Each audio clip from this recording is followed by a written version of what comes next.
નવરાત્રીમાં એક દિવસ નહીં પરંતુ હજી બાકીના દિવસો પણ મેઘરાજા વિલન બનશે. ગુજરાતમાં દશેરા સુધી વરસાદ દે ધનાધન પડશે. હવામાન વિભાગે આગાહી કરી છે કે આગામી 7 દિવસ સુધી વરસાદ પડશે. સૌરાષ્ટ્ર, કચ્છ અને દક્ષિણ ગુજરાતમાં વરસાદ પડી શકે છે. 2 ઓક્ટોબર સુધી વરસાદ ખાબકી શકે છે. ખાસ કરીને આ વખતે સૌરાષ્ટ્રના ખેડૂતો અને ખેલૈયાઓ સાવધાન રહેજો. 2 ઓક્ટોબર સુધી વરસાદ ધબધબાટી બોલાવશે.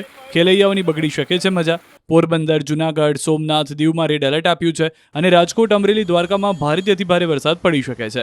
તો જામનગર, ભાવનગર અને વરસાદની આગાહી છે. 3 દિવસ થંડરસ્ટોર્મ વોર્નિંગ સાથે વરસાદની આગાહી છે. હાલમાં વેલમાર્ક લો પ્રેશર અને સાયક્લોનિક સર્ક્યુલેશનના કારણે વરસાદી માહોલ છે. કુલ 3 સિસ્ટમ બનવાને કારણે ભારેથી અતિભારે વરસાદ પડી શકે છે. 1 ઓક્ટોબરે દરિયામાં જતા ડિપ્રેશન બનશે. सौराष्ट्र कच्छ रीजन में हेवी रेनफॉल वार्निंग दिया गया है. आज के लिए heavy to very heavy with extremely heavy rainfall isolated places में रेड वार्निंग के साथ दिया गया है. और कल के लिए 30 सितंबर के लिए heavy to very heavy rainfall का वार्निंग दिया गया है. थंडरस्टॉर्म के साथ विंड स्पीड 40 to 50 किलोमीटर प्रति घंटा थंडरस्टॉर्म के साथ. और जो डे 3 में 1 एंड 2 अक्टूबर को हेवी रेनफॉल वार्निंग दिया गया है सौराष्ट्र कच्छ रीजन के लिए. इसके साथ थंडरस्टॉर्म का भी वार्निंग है 40 to 50 किलोमीटर प्रति घंटा 1 अक्टूबर को.